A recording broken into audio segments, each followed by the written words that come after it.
Om Shanti. Good morning. साकार मुरली 7 नवंबर 2025।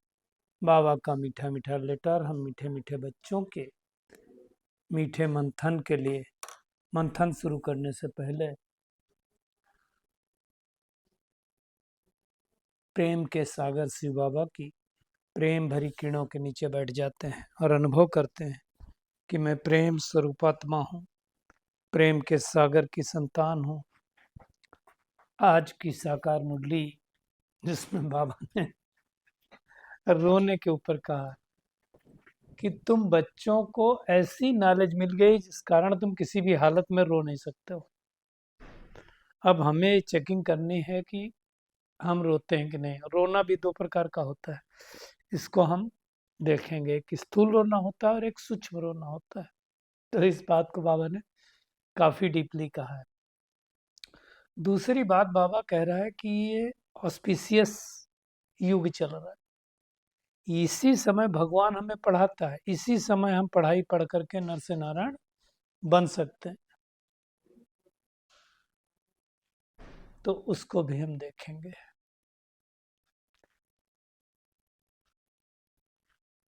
आज बाबा देखो, अक्सर करके बाबा बोलता है कि तुम पढ़े लिखे नहीं हो, वेद शास्त्र अच्छा है। आज बाबा कह रहा है कि जिसने गीता पढ़ी होगी उनको ये बातें जल्दी समझ में आएगी। अब इसके भाव को समझना, भाव क्या है भगवान का। नहीं पढ़ा है तो हमको पढ़े हुए को भूलना नहीं पड़ेगा, नहीं तो पढ़े हुए बड़े क्वेश्चन करते हैं। लेकिन अगर पढ़ी होगी तो बातें जल्दी समझ में आएगी, इसको ये समझना।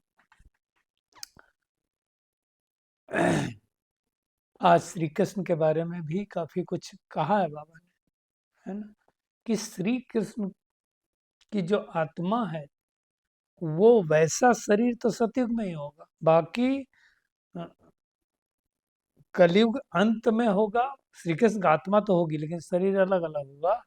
और उसमें इसलिए आप देखो, जो श्री कृष्ण का दो चित्र दिखाते हैं, एक सुंदर और एक श्याम। तो इसी समय की बात है। और प्रवृत्ति मार्ग निवृत्त मार्ग की बात आई है, और कैसे देवियों को तलवार दिखाते हैं। ये सब भक्ति मार्ग की नींव है। बाबा ने कहा कि यहाँ जब कोई आत्मा शरीर छोड़ेगी तो ज्ञान के संस्कार लेकर के जाएगी और फिर वो संसार जन्म लेगी।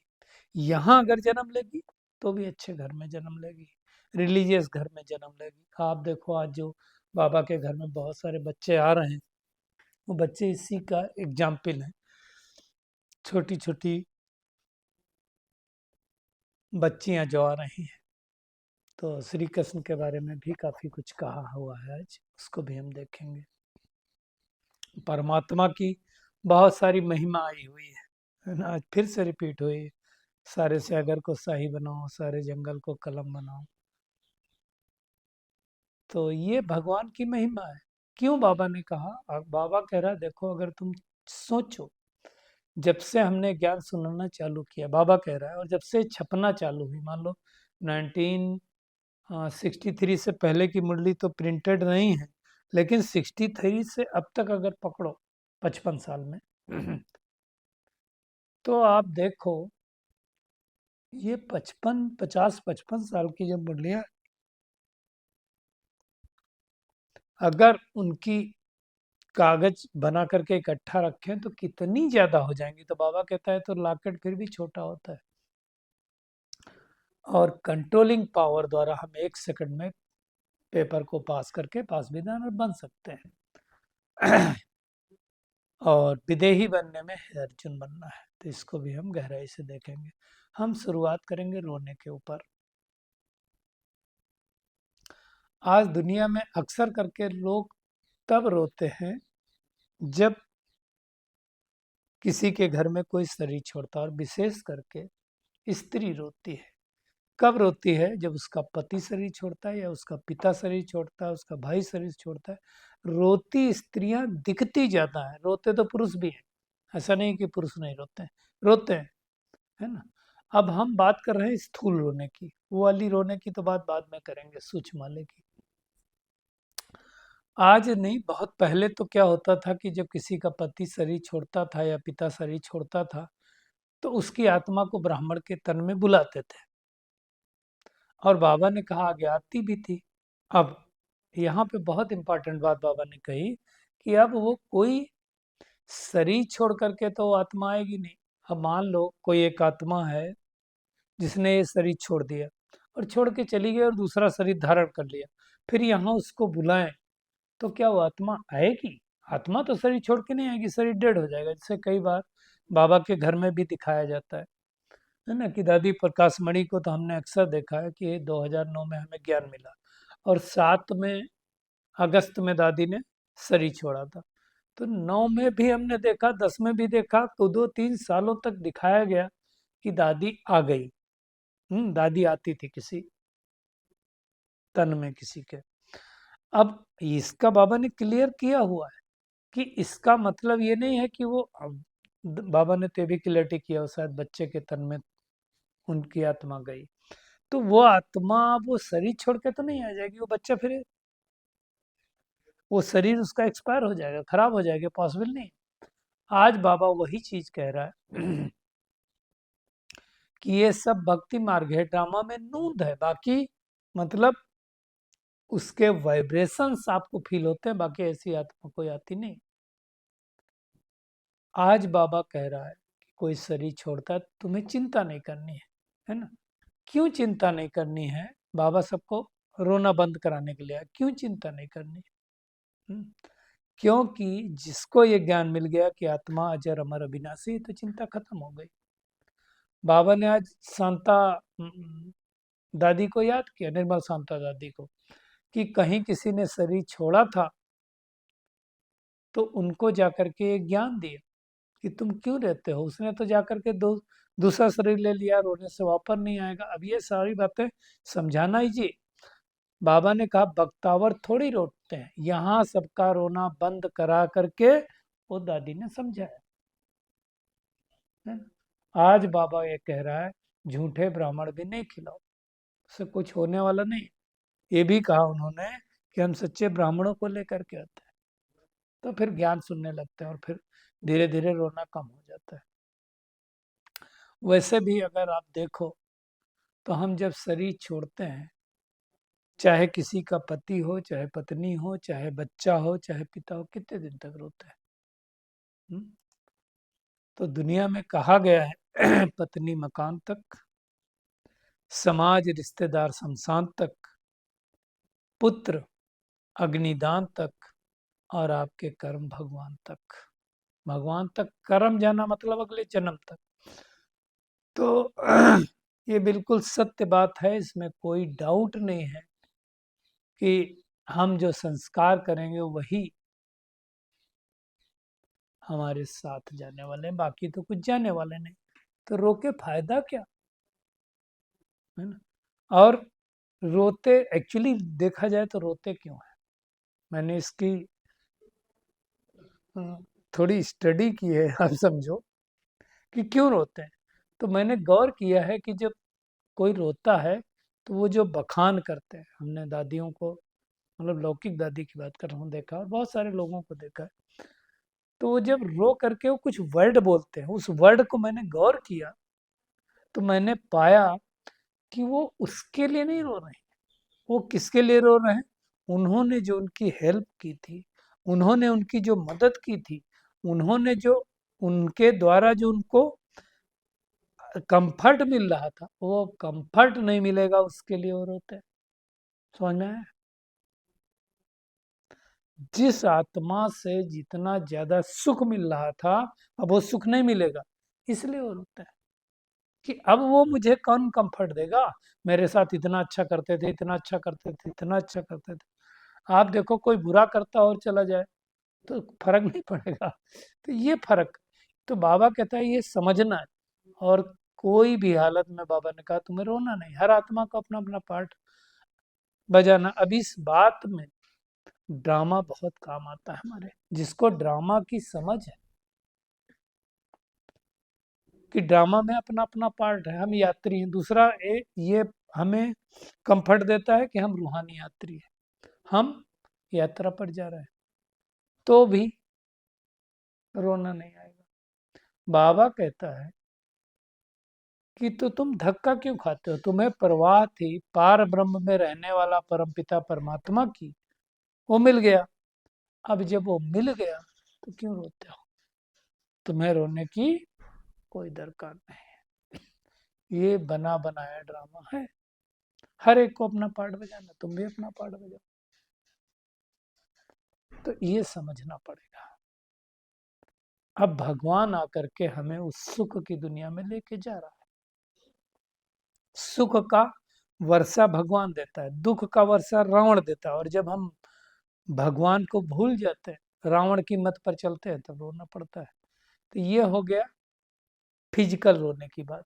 अब दूसरा क्या होता है, मन से भी रोते हैं। कोई भी परेशानी आएगी तो अंदर अंदर ही रोते रहेंगे, मेरे साथ अच्छा नहीं हुआ, मेरे को ये चाहिए, मेरे को वो चाहिए, मेरे अंदर से रोते रहते हैं, बाहर से नहीं दिखाई देगा। जो आत्मा जितनी असंतुष्ट है, वो आत्मा उतनी रो रही है। अगर मैंने सोचा मुझे जो चाहिए था वो मिल गया, अगर मैं आत्मा अंदर से संतुष्ट हूँ, सेटिस्फाइड हूँ, मुझे कुछ किसी से नहीं चाहिए, तो मेरा रोना नहीं होगा। कई लोग देखो, हम देखते हैं कंप्लेन बॉक्स होते हैं, उनका रोना चालू ही रहता है, ये भी ठीक नहीं, ये भी ठीक नहीं, ये भी ठीक नहीं, ये भी ठीक नहीं। टाइप ए पर्सनालिटी होती है। कुछ तो ठीक बोलो, सब कुछ ठीक नहीं बोलोगे तो आपकी ऊर्जा आपके शरीर में कैसी जाएगी। तो ठीक है, जो नहीं ठीक है उसे ठीक करना हमारी जिम्मेदारी, लेकिन सब कुछ ठीक नहीं है ऐसा तो नहीं है ना। तो थोड़ा सा नजरिया भी चेंज करना पड़ेगा। इसलिए दुनिया में कहते हैं नजर को बदलो तो नजारे बदल जाएंगे। हम्म? सोच को बदलो, सितारे बदल जाएंगे। कश्तियों को बदलने की जरूरत नहीं, दिशाएं बदलो, किनारे खुद ब खुद मिल जाएंगे। तो ये समझने की बात है। इसमें बाबा कहता है बख्तावर बनना चाहिए। बख्तावर मतलब मजबूत बनना चाहिए, डरपोक नहीं। इसलिए बाबा ने कहा बख्तावर बच्चे कभी रोते नहीं। यही एक समय है, यही एक युग है जब भगवान इस सृष्टि पर आता है, और इसको ही ऑस्पिशियस युग कहा जाता है। मुश्किल से युग मिलता है जिसको पुरुषोत्तम संगम युग कहा जाता है। और इसी युग में आकर के परमात्मा ब्रह्मा द्वारा समझाते हैं। मनुष्य मनुष्य को नहीं समझा सकता, परमात्मा आत्मा को समझाएगा, आत्मा आत्मा को समझाएगी, शरीर नहीं समझाएगा। तो बाबा कहता है कुछ भी करो, धंधा करो, धोरी करो, खाओ पियो, जो भी करो, लेकिन याद करो मुझे तो विकर्म विनाश होंगे। 5000 साल बाद भगवान आया हमें आत्माभिमानी बनाने के लिए।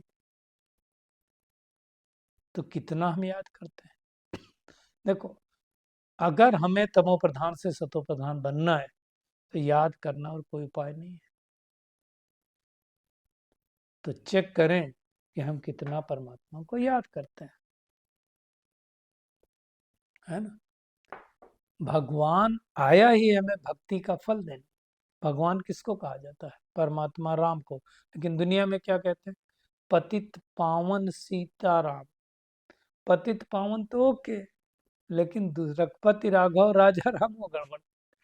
तो हमें कैसे तमो प्रधान से सतो प्रधान बनना है, ये भगवान बताता है, दैवी गुण वाले बनाता है ना। तो ये अच्छी तरह से समझ करके फिर दैवी गुणों को हमें धारण करना है। श्री कृष्ण ने भी तो धारण किया। श्री कृष्ण की आत्मा इस समय शिव बाबा से पढ़ी और पढ़ करके नंबर 1 में गई। लक्ष्मी नारायण को बाबा कहता है सेकंड, मतलब बच्चा ज्यादा महात्मा कहा जाता है ना, बच्चा ज्यादा प्योरीफाई होता है।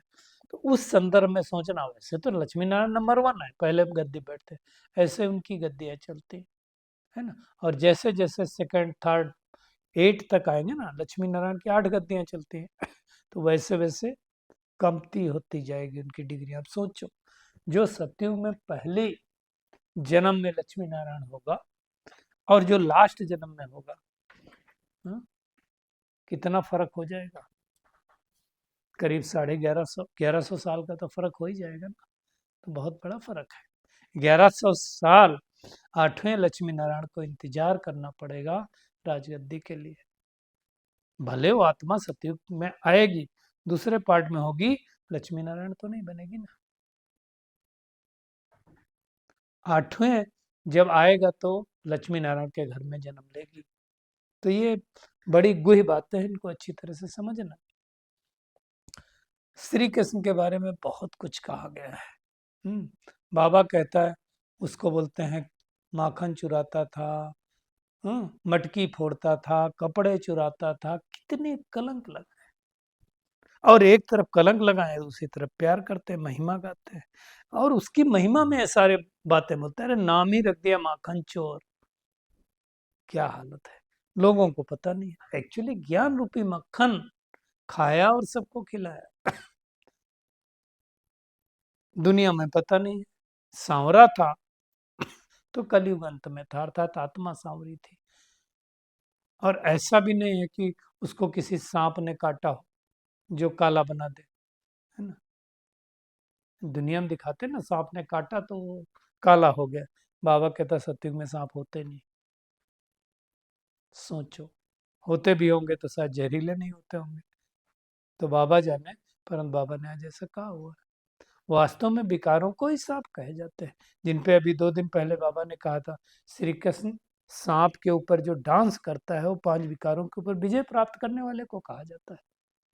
तो ये अच्छी तरह से समझ करके फिर लोगों को समझाना।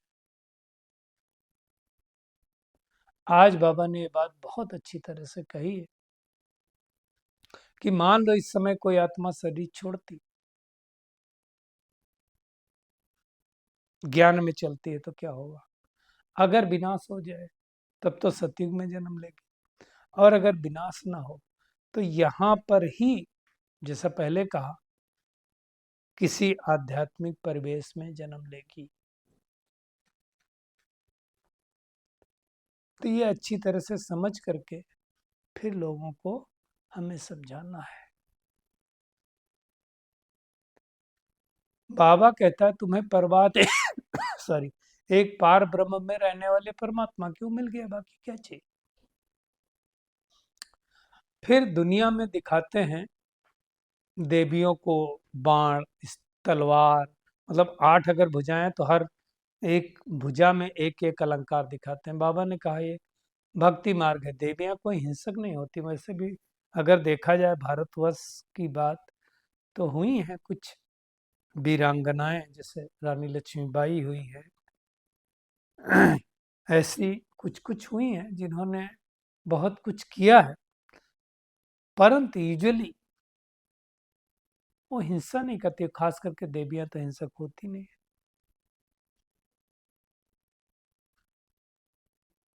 वास्तव में बात है, ये विकारों की बात है। बाबा ने कहा तुम सन्यास करते हो पुरानी दुनिया का, पुराने शरीर का, है ना। तुम विकारों पर युद्ध करके जीतते हो, ज्ञान रूपी तलवार से काटते हो, तो फिर उसको दिखा दिया। और जो अच्छे संस्कार लेकर के जाएंगे वो तो सबको अच्छे लगेंगे।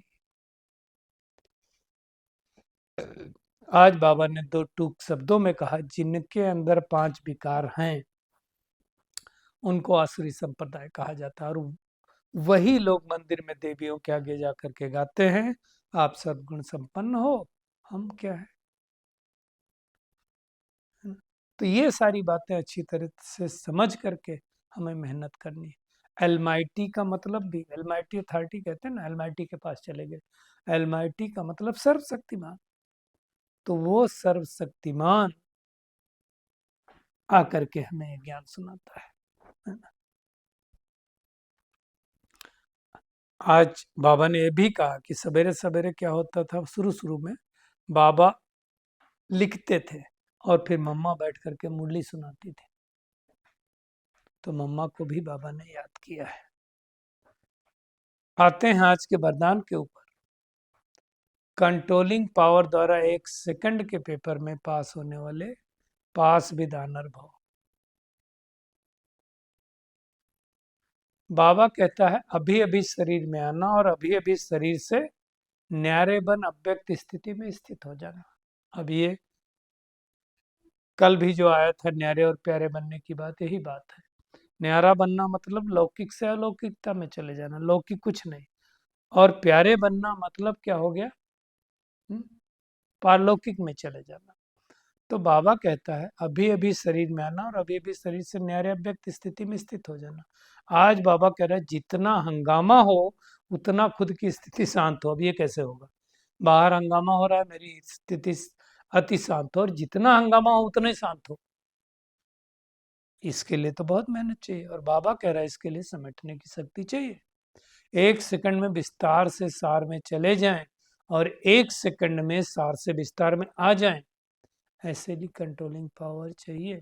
ऐसी कंट्रोलिंग पावर वाले ही विश्व को कंट्रोल कर सकते हैं। तो सोचो, मेरे अंदर इतनी कंट्रोलिंग पावर है, और अगर हम कंट्रोल नहीं कर सकते, इतनी कंट्रोलिंग पावर नहीं, तो हम विश्व महाराजन कैसे बनेंगे?